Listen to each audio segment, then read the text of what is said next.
So friends, we have already started with the chapter admission of partner. अभी तक हम लोगों ने इसमें क्या सीखा? If we try to revise it in very simple words, first we learned the meaning and purpose. What is admission of a partner and what is the purpose of admission of partner? So we learned under the meaning that when an external person is taken as a partner in an existing firm, it is called as admission of a partner. समझने के लिए हमने एक बहुत simple example लिया था कि अगर सी बाहर का व्यक्ति है और वो ए और बी नाम के फर्म में पार्टनर करके एडमिट होता है. याद रखने का कंसेप्ट ऑफ एंटिटी में भी ऑलरेडी लर्न कि firm that is messrs A and B is different from the partners. So A और बी का अस्तित्व अलग है, ए एंड बी फर्म का अस्तित्व अलग है. तो ए एंड बी में अगर सी आता है तो इस पर्पस को या इस पूरे प्रक्रिया को, प्रोसेस को हम लोग बोलेंगे admission of a partner. Why is a partner admitted? If you can just remember and type it in the chat box, it would be great. There are two main purposes of admission of a partner.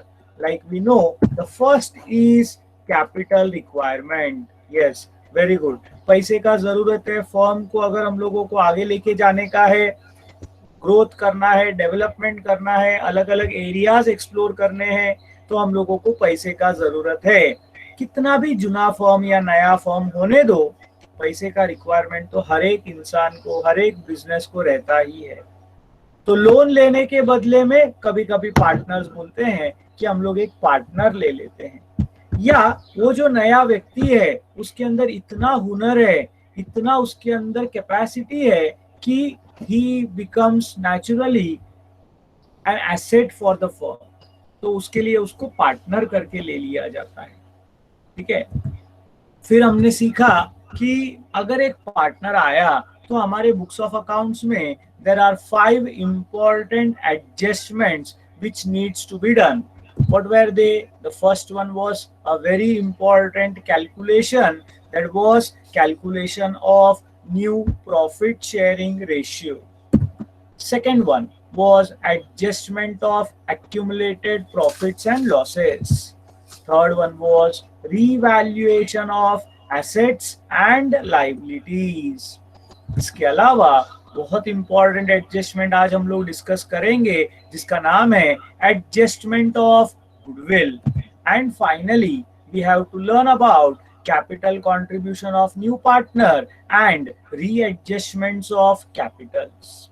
So we will go through each point once again. अपना 5 में से 3 adjustment पढ़ के हो गया है, लेकिन हम लोग जो है we will revise it once again before we continue further. So friends, क्या था calculation of new profit sharing ratio? यही चार्ट मैंने वहीं से कॉपी करके वापस डाल दिया है. सिंपल हम लोग कैलकुलेशन करते वक्त ध्यान रखते थे कि ज्यादातर क्वेश्चंस में आपको डेटा दिया रहेगा कि ओल्ड पार्टनर्स का ये रेशियो है, नया पार्टनर इतने शेयर के लिए एडमिट हुआ है, तो आपको क्या करना है, let the total profit be ₹1.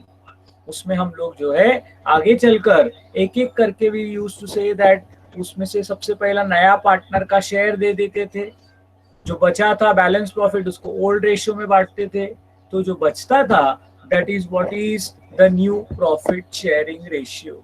Numbers same रहे ना रहे, लेकिन प्रमाण सेम रहता है. मैंने आपको लॉजिक बताया था और मैंने बताया था 1/3 ये जो अमाउंट है या ये जो शेयर है that will also remain here also.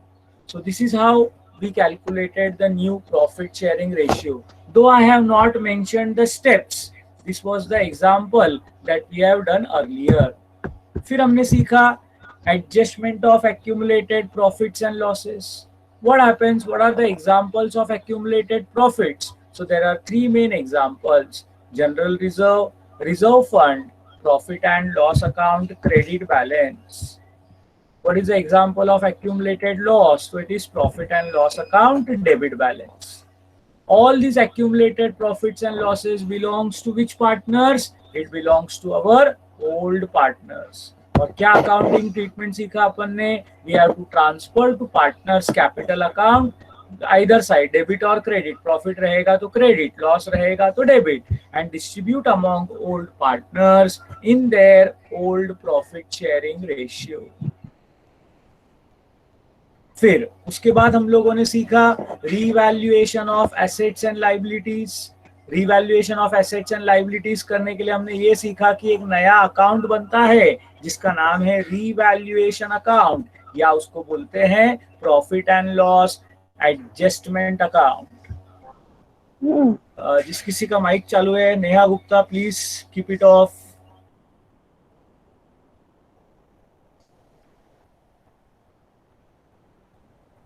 तो इसमें हम लोगों ने 6 एडजस्टमेंट्स कल भी सीखे थे, और 6 एडजस्टमेंट्स क्या क्या थे? Increase in the value of asset, that is profit हुआ तो add to asset and revaluation account credit side. Decrease in the value of asset अगर हुआ तो दैट इज ए लॉस, हमने सीखा less from asset, revaluation account debit side. Increase in the value of liability आया, liability बढ़ गया तो हमारे लिए लॉस है, तो ऐड टू लाइबिलिटी करके रीवैल्यूएशन अकाउंट डेबिट में लिखेंगे। अगर लाइबिलिटी का वैल्यू कम होता है तो हमारे लिए प्रॉफिट है, तो लेस फ्रॉम लाइबिलिटी करके रीवैल्यूएशन के क्रेडिट में लिखना है।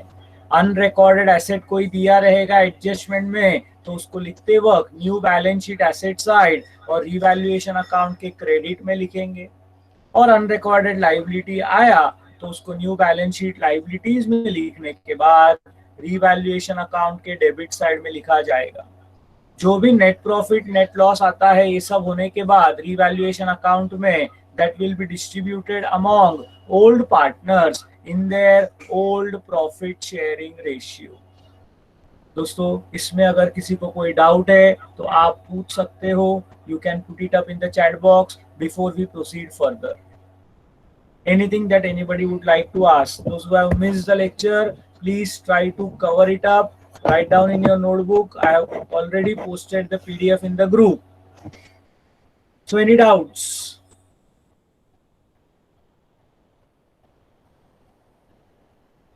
Since I cannot see anything in the group, I would proceed further. तो अभी हम लोगों को 2 एडजस्टमेंट्स बचे हैं, जैसे हमने थोड़ी देर पहले बात किया था।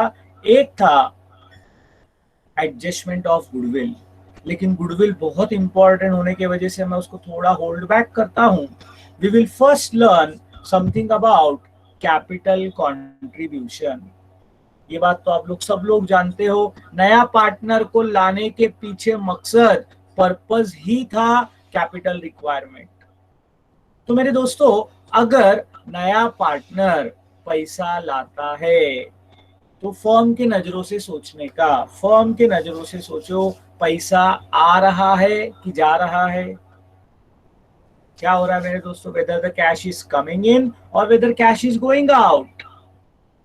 सो बहुत ही सिंपल है, कैश आ रहा है। Cash account being a real account, आता रहेगा तो डेबिट, जाता रहेगा तो credit. So my dear friends, पैसा आ रहा है इसीलिए हाँ, it can be either cash और इट कैन बी बैंक। तो मैं एक सिंपल आइडिया बोलता हूँ, we prepare cash and bank account, क्योंकि एग्जाम्स में कभी कभी उन लोग कैश इन हैंड देंगे, कभी कभी कैश एट बैंक देंगे। सो ऐसे टाइम पर I always prefer to write cash and bank. तो पैसा आ रहा है तो बोलेंगे cash and bank account debited. कौन लेके आ रहा है और क्यों लेके आ रहा है, अगर हम लोग सोचेंगे तो लेके आने वाला व्यक्ति है मिस्टर सी और ये है उसका कैपिटल, तो हम लोग उसको क्रेडिट करेंगे तो to new partners capital account.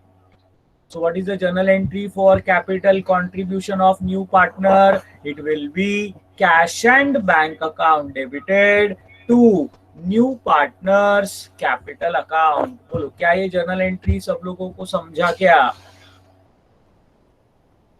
बहुत ही सिंपल जर्नल एंट्री है, कोई बहुत बड़ा तीर नहीं है, बट स्टिल याद रखना जरूरी है। सो मेरे दोस्तों अगर अपन इसको अकाउंटिंग इफेक्ट की बात करें जो अपने लिए बहुत इंपॉर्टेंट है कि सर एग्जाम में करना क्या है, तो इसका अकाउंटिंग ट्रीटमेंट बहुत ही सिंपल है।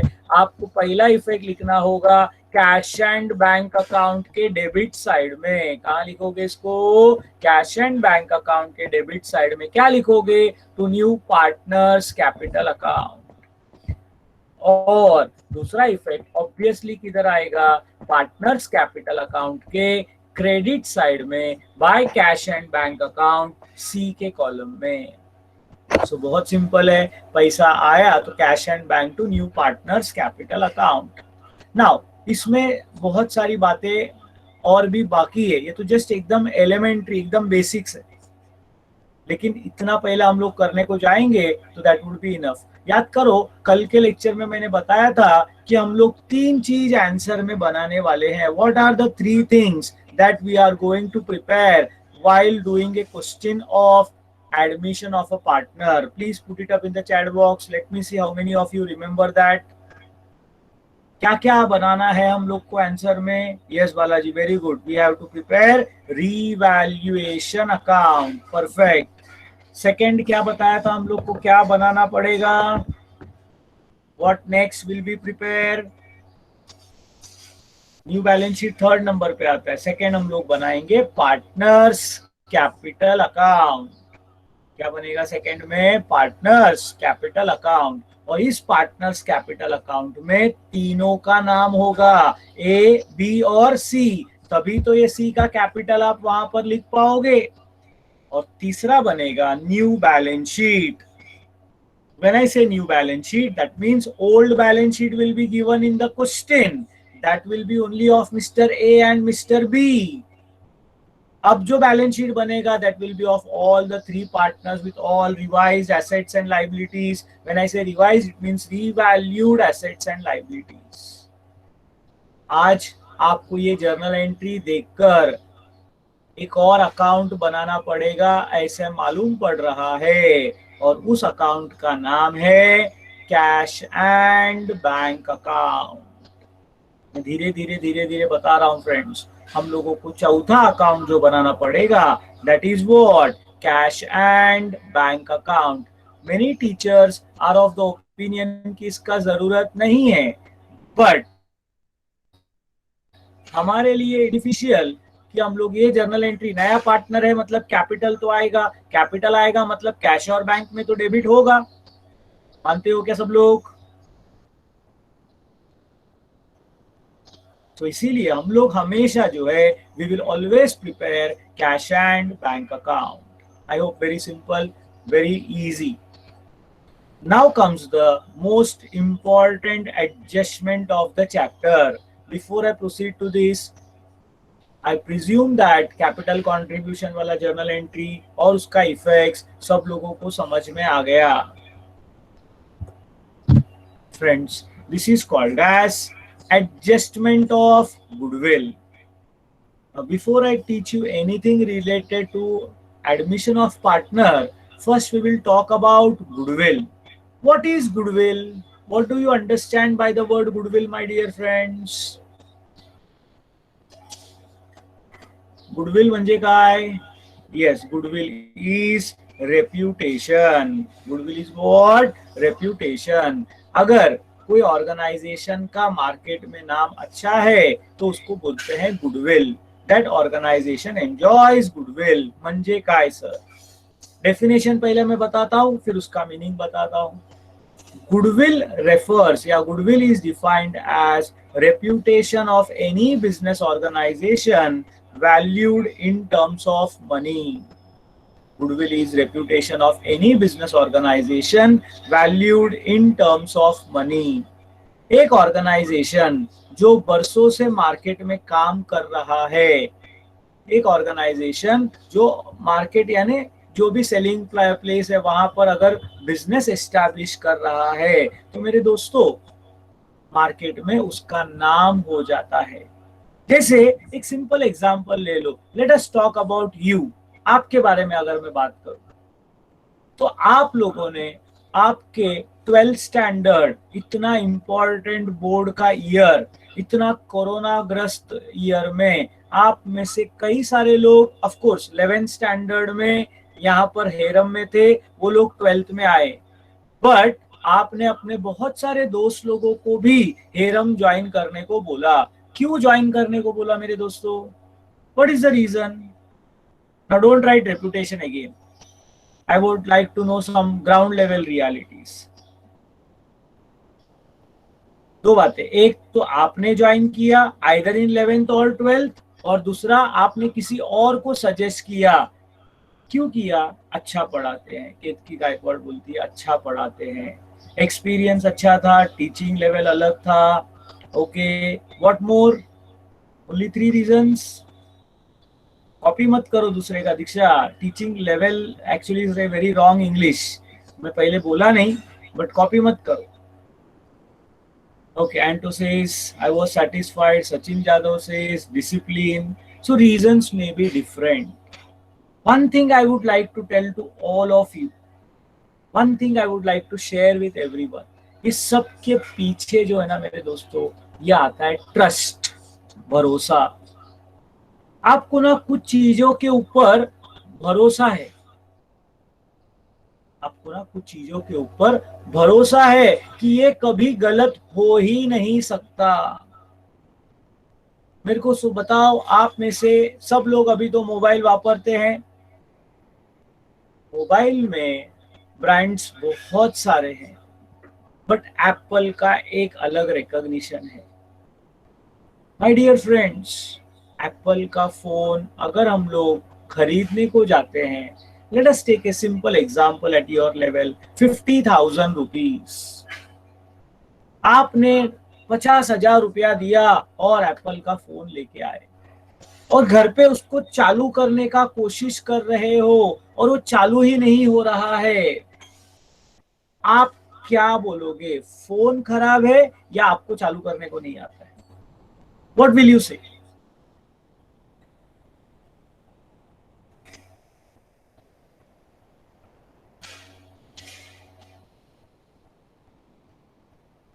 चालू करने नहीं आता, कारण एप्पल खराब नहीं हो सकता।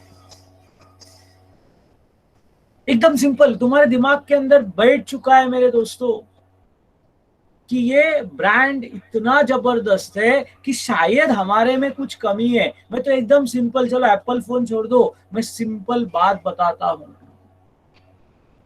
कि तुम लोग सब लोग एक बहुत simple product everybody uses, that is chappal, footwear. Footwear में tell me which is the best footwear? Which is the best footwear? Yes, there can be different brand names coming up because you are aware. लेकिन है ना, मैं आपको बोलता हूँ एक सर्वे करो, आपके मम्मी डैडी के उम्र के जो लोग हैं उनको जाके पूछो कि which is the best footwear, and I will tell you there is only one answer, that is Bata. मैं आपको एक सिंपल एग्जांपल देता हूँ। आप कभी भी चप्पल खरीदने को जाते हो तो आपको घर पे से एक एडवाइस मिलेगा, बाटा स्टोर में जाओ, उधर ये चप्पल मिलता है, ले लेना। आप बोलते हो लेकिन उसके अंदर डिजाइन नहीं रहता है मम्मी, उसमें मजा नहीं आता है पहनने को, उसके अंदर कंफर्ट नहीं है, ये नहीं है, वो नहीं है, तो आप एक फैंसी चप्पल खरीदते हो। ये बहुत सारे लोगों के साथ हुआ रहेगा। Of course not in corona times, I am talking about regular times. तो आपने अपने पेरेंट्स के मर्जी के खिलाफ जाकर एक चप्पल खरीदा, फैंसी चप्पल, XYZ ब्रांड, ठीक है, कीमत भी उसका ज्यादा पे किया क्योंकि आपको अच्छा लगा। अब मेरे दोस्तों, आपने उसको 1 महीना चलाया और 1 महीने के बाद चप्पल टूट गया, मम्मी को जाके बोले कि मम्मी चप्पल टूट लगा। क्या जवाब सुनने मिलेगा?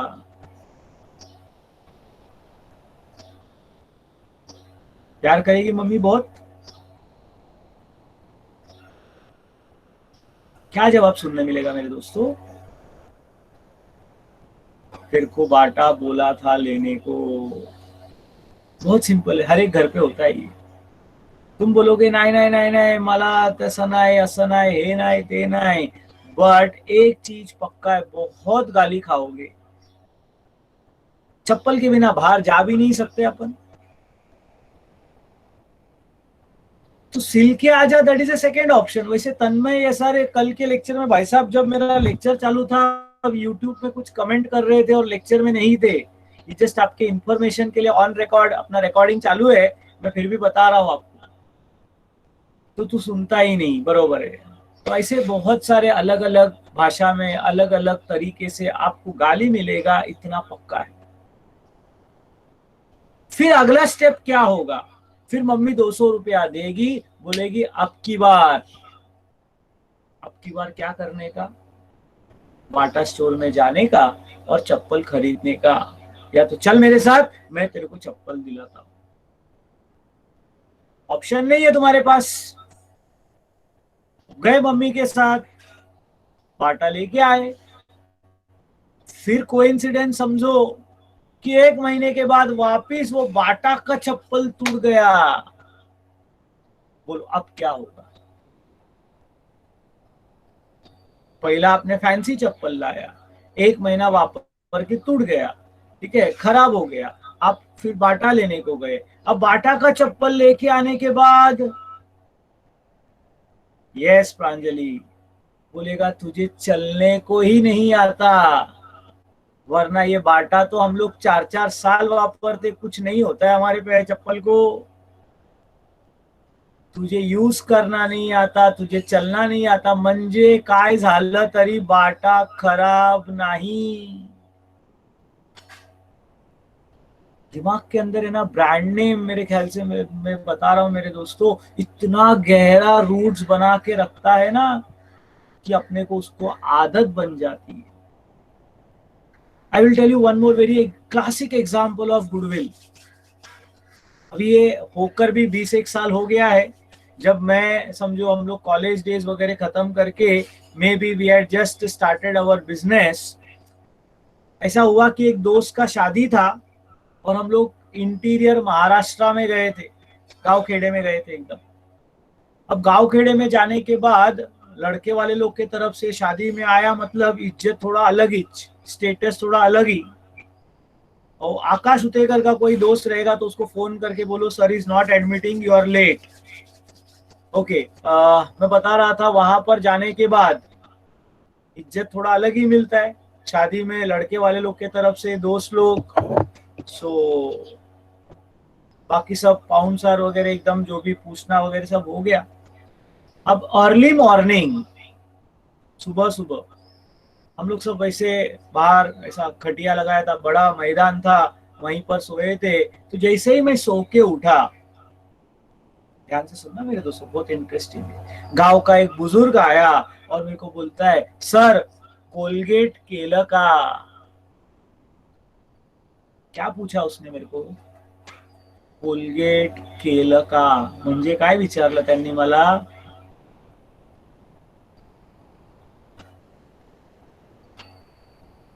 ब्रश किया क्या। मेरे दोस्तों दिमाग के अंदर उनका है ना दांत, ब्रश, टूथपेस्ट, टूथ पाउडर म्हणजे कोलगेट। क्या आपने कभी ऐसा भाषा सुना है क्या जहां पर ब्रांड नेम यूज होता है, एक्चुअली एक्टिविटी अलग है। ब्रश किया क्या, पूछ सिंपल है, गांव में जाके अपन, मैं अकाउंट्स वगैरह सिखाता नहीं, लेकिन मैं आपको बताता हूँ लर्निंग लेसन, कि मेरे को बोला बाप रे कोलगेट का एडवर्टाइजमेंट का असर देखो कितना डीप इम्पैक्ट किया है।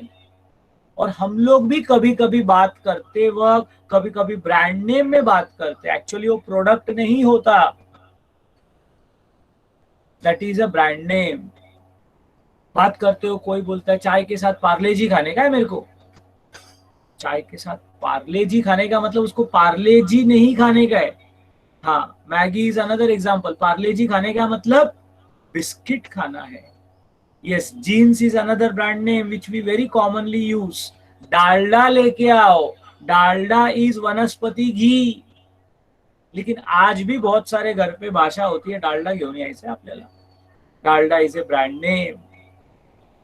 What I am trying to tell you is, brand name का हमारे दिमाग के अंदर इतना असर हो जाता है कि हम लोग वही चीज बार बार बार बार बार बार बार बार बार बार बार बार बोल बोल के उसका वैल्यू इतना बढ़ा देते हैं कि हमको पता है।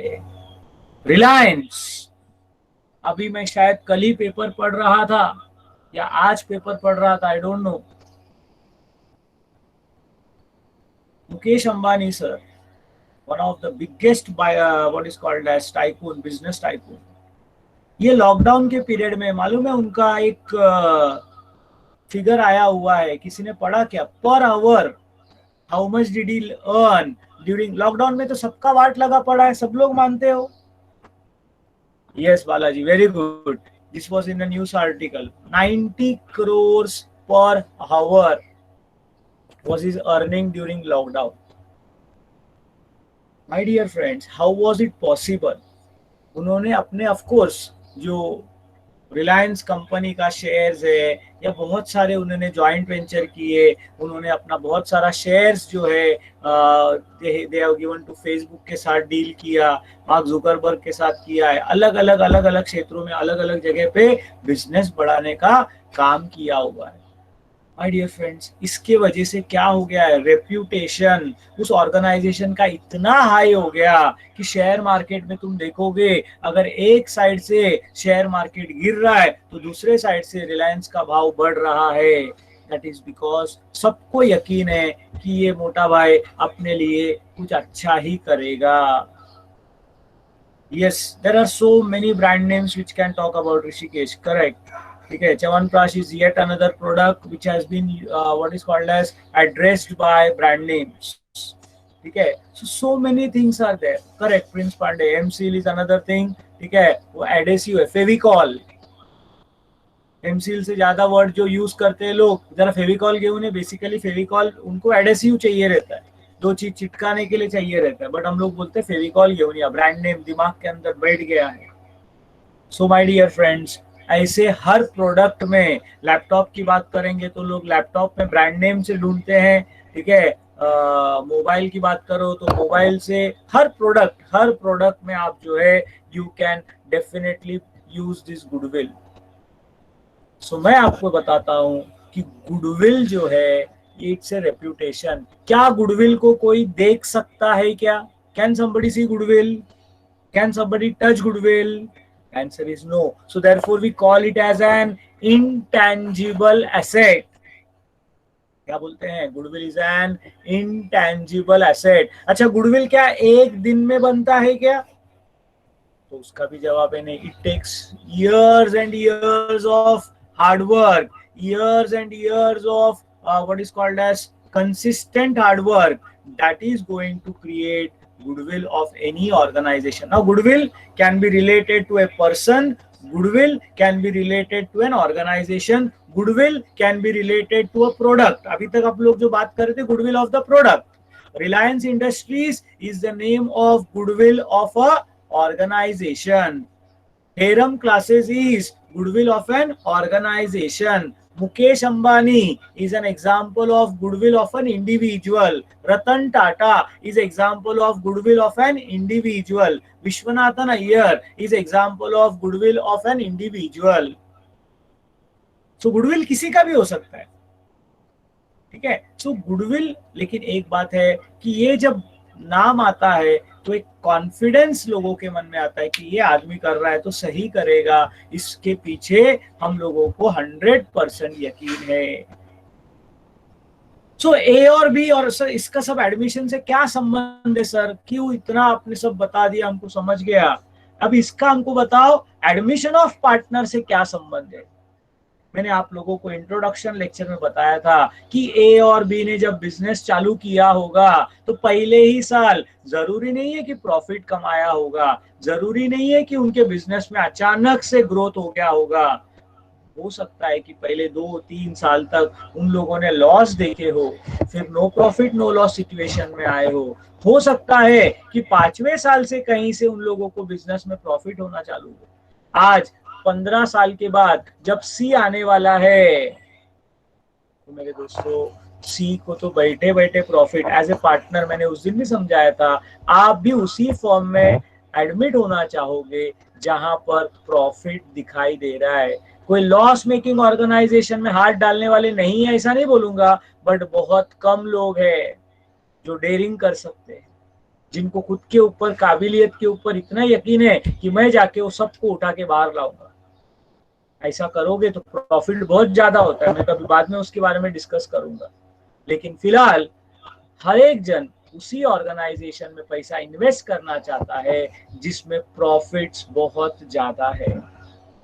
तो नेचुरली ये प्रॉफिट्स आज है, और इसको यहाँ पर इस स्थिति में लाने के लिए ए और बी ने बहुत मेहनत किया है। तो ए और बी को एक कॉम्पेंसेशन, मुबदला, मुआवजा देने के लिए कैपिटल के अलावा सी को कुछ और पैसा लाना पड़ता है, and that extra amount is called as goodwill. So does everybody understand how is it goodwill related to admission of partner? Is this concept, is this logic clear with everybody now? Now let us try to understand how accounting treatment can be done.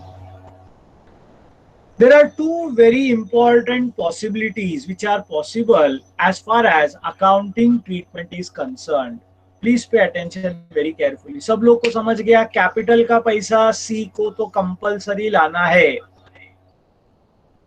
मेरे को एक बात बताओ मेरे दोस्तों कि आप, let us assume that you are one of the old partners, मतलब ए और बी के में से कोई तो भी एक जन है आप, and I am a new partner mister C, मैं हूं। मैं आपके फर्म में एडमिट होने को आया हूं एज ए पार्टनर। आपने बोला कि आपको सर आते वक्त 20 लाख रुपया कैपिटल लाना है, 20 lakhs। मैं बोला ओके डन। फिर आप बोलते हो इसके अलावा हमने गुडविल हमारे फर्म का कैलकुलेट किया, उसमें आपको 5 लाख रुपया और गुडविल के लिए लाना है। तो मैं बोलता हूं ठीक है, यानी कुल मिला के मेरे को 25 लाख रुपया लेके आना है। 20 लाख रुपया कैपिटल, 5 लाख रुपया गुडविल। पहला ऑप्शन में 25 लाख रुपया लेके आके डाल दूंगा फर्म में, मतलब कैपिटल का भी पैसा लाया और गुडविल का भी पैसा लाया मैंने। अब मेरे दोस्तों ये मुझे बताओ सेकेंड सिचुएशन। सेकेंड सिचुएशन ऐसा है कि मैं आपसे आके बोलता हूं कि dear partner mister A, mister B, miss A, miss B, whatever, कि मैं ना आज आपको 20 लाख रुपया कैपिटल जो देने का है वो तो देता हूं, पर 5 लाख रुपया आप जो गुडविल का मांग रहे हो मैं दूंगा आपको, लेकिन आज मेरे पास पैसा नहीं है।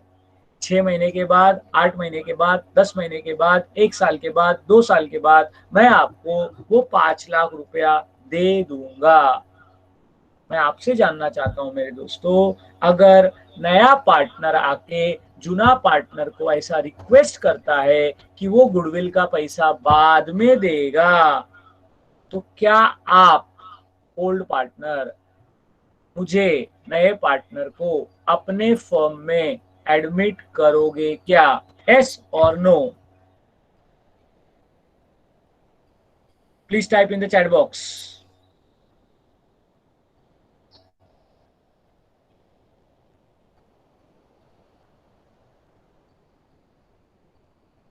सो नंदिनी चौधरी सेज नो, बाकी सब यस बोल रहे तो मैं वो नहीं पढ़ रहा हूं। आंचल मौर्य नो, यश कड़तले नो, दीक्षा नो।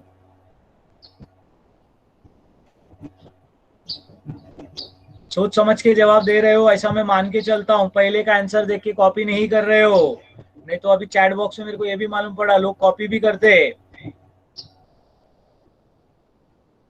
किस चीज के लिए यस और नो लिख रहे हो समझ के लिखो।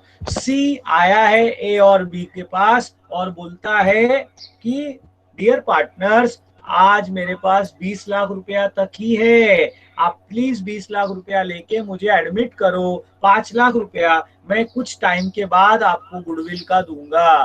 तो मेरा सवाल है, क्या आप ऐसे वक्त, आप यानी ए और बी, नए पार्टनर सी को फर्म में एडमिट करोगे क्या? उसका हम लोग जवाब लिख रहे। तो बहुत सारे जन जो है यस बोल रहे हैं, कुछ लोग हैं जो लोग नो बोल रहे हैं। I accept both the answers. I would like to know कि क्यों नहीं लोगे आप। जो लोगों ने नो लिखा है, कुछ लोगों ने नो लिखा है, क्यों नहीं लोगे आप? Why will you not accept? S वाले लोग को मैं बाद में पूछता हूँ। नो कुछ लोगों ने लिखा है। If you can just think of a reason कि why will you not accept C as a partner? जल्दी जरा, थोड़ा हम लोग लेट हो रहे हैं, नहीं तो मेरा टॉपिक कंप्लीट नहीं होगा। तो ज्यादातर लोगों का ऐसा मैं मान के चलता हूं कि जो लोग नो बोल रहे, अगर मेरे को एक भी रीजन मिल गया तो I will be happy to read. Short में लिखो, मेरे को मालूम है बहुत ज्यादा तुमको स्टोरी लिखने का नहीं है। Surya, if you can write, you are written no. Why will you not accept? आपके दिमाग में क्या जवाब आया? अगर आप लिख के बता सकते हो तो it would be great. And nothing is correct और रॉन्ग माय डियर फ्रेंड्स। आप सीख रहे हो, सीखते वक्त गलती हो सकता है, बिकॉज शायद वो बैड डेब्स हो जाएगा। अगर जाके उनका गुडविल और बढ़ेगा तो उसका अमाउंट भी बढ़ेगा, because cash is the main thing. What if it takes all profits and then makes a scam? अभी कैपिटल का जरूरत है और वही नहीं दे रहा है तो एक्सेप्ट नहीं करेंगे। कैपिटल दे रहा है नंदिनी, मैं वापस बता रहा हूँ, कैपिटल दे रहा है। बाकी तीनों के मन में एक चीज कॉमन है, तीनों आंसर में एक चीज कॉमन है। ठीक है, अनीता, सूर्या, आंचल, तीनों ने एक चीज, यार इधर मैं इसको भी एक करता हूँ। नहीं मैं गुडविल की बात नहीं कर रहा हूँ, मैं पैसे की बात कर रहा हूँ। तीनों को नए पार्टनर पर डाउट है। अमाउंट ऑफ रिक्वायरमेंट वो तो लेके आ रहा है ना बेटा, कैपिटल तो 20 लाख रुपया आ रहा है, वो कंसेशन 5 लाख के लिए मांग रहा है। मतलब तुम लोगों को लग रहा है कि आज वो आने के बाद कल से मजा करना चालू करेगा, यानी तुम्हारे मन में शक है, डाउट है। मेरे को बताओ, क्या शक की बुनियाद पर नया पार्टनर को फॉर्म में लेना अच्छा है कि बुरा है? इज इट गुड और इज इट बैड? तुम ही लोगों ने जवाब देना, 5-6 लोगों ने, बाकी सब लोग को बोलने का जरूरत नहीं है। मतलब अगर तुमको उस व्यक्ति पर यकीन नहीं है कि 5 महीने के बाद, 6 महीने के बाद वो देगा, तो मैं तो बोलता हूं कि वो फर्म में झगड़े ज्यादा होंगे।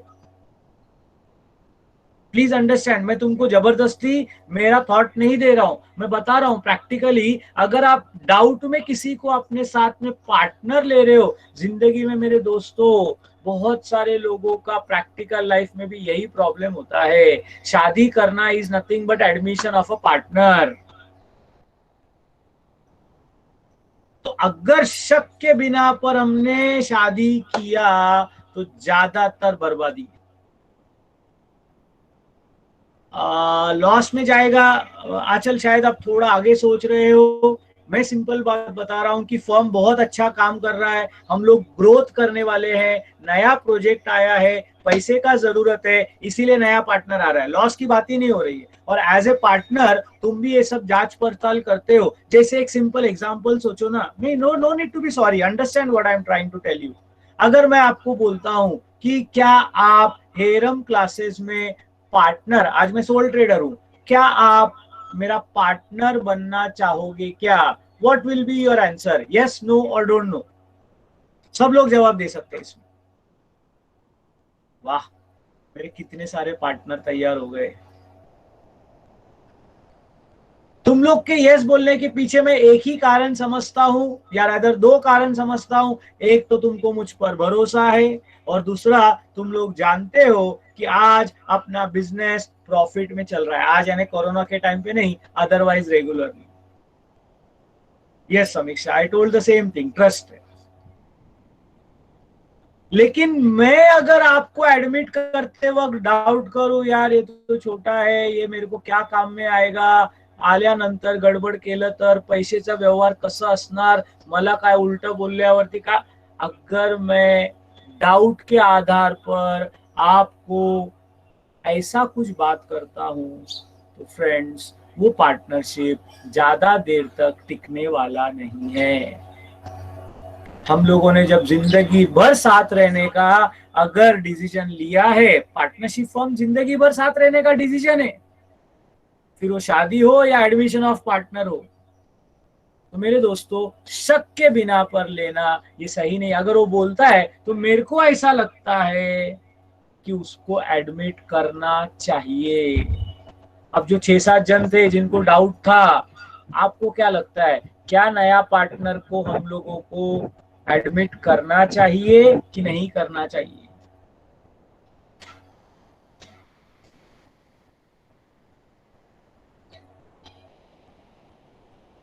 नंदिनी को लगता है यस, बाकी लोग सोच रहे क्या अभी तक?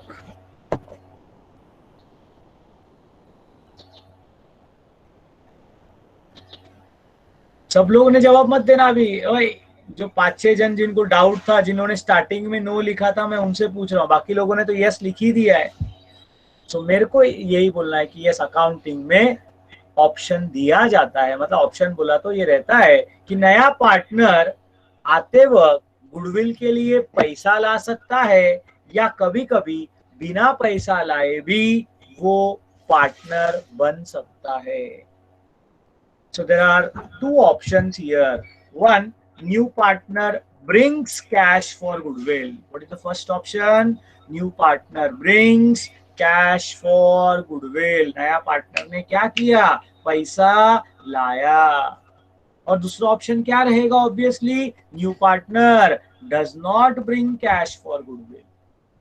अब जब नया पार्टनर कैश लाता है, अब ये बात थोड़ा समझ लेना, पैसा आया तो इसके दो तरीके से ट्रीटमेंट हो सकते। पैसा या तो फर्म में रहेगा, ध्यान से सुनना मेरे दोस्तों, बात चल रही है गुडविल की, गुडविल का पैसा कैश में आया, वो पैसा या तो फर्म में रहेगा, या ओल्ड पार्टनर्स बोलेंगे कि तूने पैसा किसके लिए लाया? हमारे लिए। हमारे लिए म्हणजे आता कोण? Old partners. हम लोग ये पैसा वापस लेके जा रहे, पैसा, गुडविल नहीं, पैसा वापस लेके जा रहे।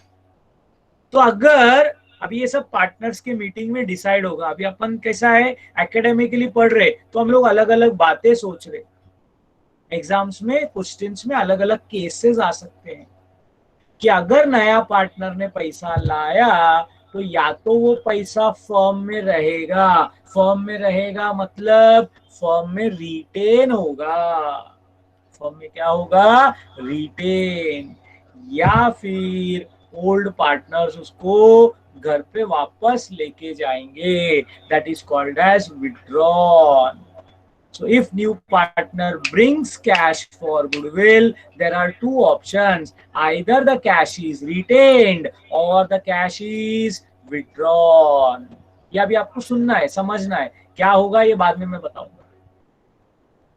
लेकिन words retained, what is retained? When new partner brings cash and it is kept in the firm, it is called as retained. पहले कभी आपने ये शब्द retained सुना है क्या रे? कहाँ सुना है वो लिखो।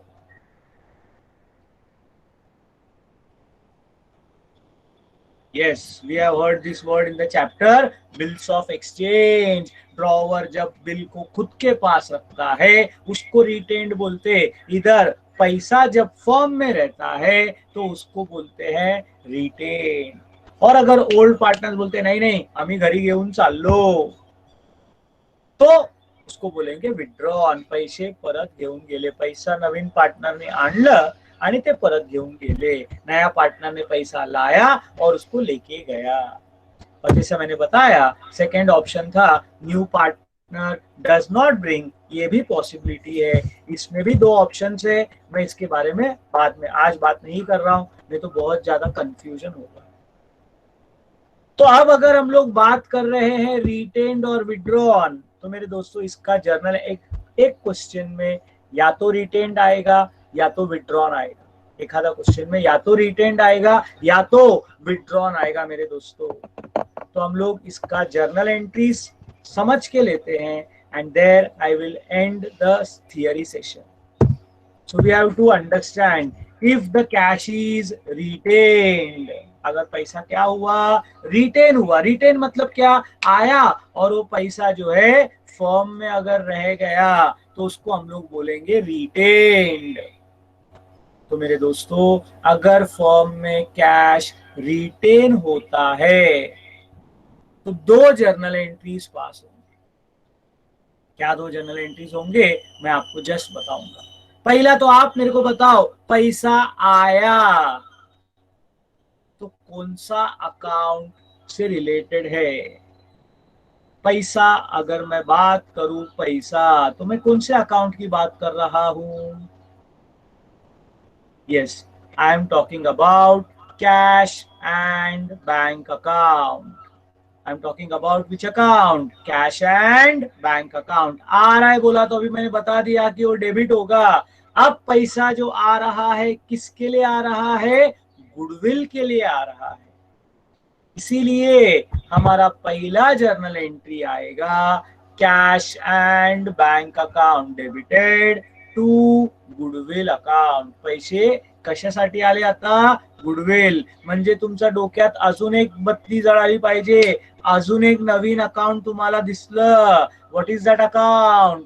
Goodwill account. अब बताओ मेरे दोस्तों, हम लोग कितना लेजर अकाउंट या कितनी चीजें बनाने वाले हैं? मेरे आंसर में नंबर कितना? 1 2 3 4 5 6 7 8 9 10, कितना बनाने वाले हैं हम लोग? 5. Very good Saurabh. आरती कुछ तो भी एक छोड़ दिया है। Revaluation account, partners capital account, new balance sheet, cash and bank account and goodwill account. This will become our answer. Okay okay, concentrate वापस. Very important. गुडविल किसका है मेरे दोस्तों? Please type in the chat box, goodwill किसका है?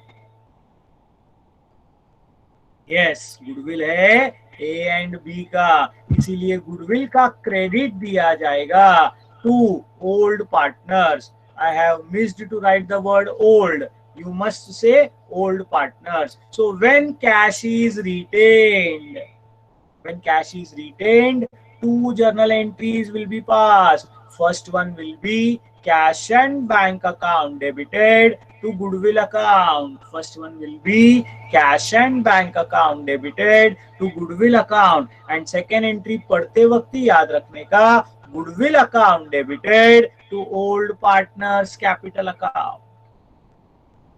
Am I clear? तो retained, अगर exam में क्वेश्चन में रिटेन्ड शब्द दिखाई दिया तो कितना जर्नल एंट्री लिखना है आपको? 2 जर्नल एंट्री लिखना है. कितना जर्नल एंट्री लिखना है? 2 जर्नल एंट्री लिखना है. और वो बैक टू बैक आएगा, एक आया तो दूसरा आएगा. ऐसा नहीं होएगा कि एक आके रुक गया. वही मेरे दोस्तों, अगर विड्रॉन है तो विड्रॉन में 3 एंट्री आएगा.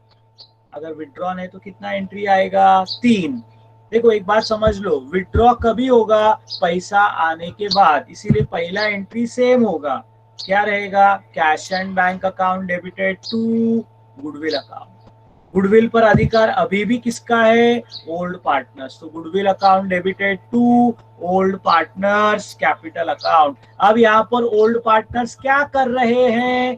विड्रॉ कर रहे हैं. म्हणजे काय करतायत? पैसे परत घेऊन जातायत. पैसा वापस लेके जा रहे हैं. पैसा लेके गए. आया तो डेबिट, गया तो क्रेडिट. और कौन लेके जाएंगे? Old partners. इसीलिए इधर तीसरा एंट्री आएगा, old partners capital account debited to cash and bank account. क्या आएगा दोस्तों? Old partners capital account debited to cash and bank account. तो अगर एग्जाम में रिटेन्ड दिखा तो 2 एंट्री, विड्रॉन दिखा तो 3 एंट्री. क्या ये याद रहेगा क्या?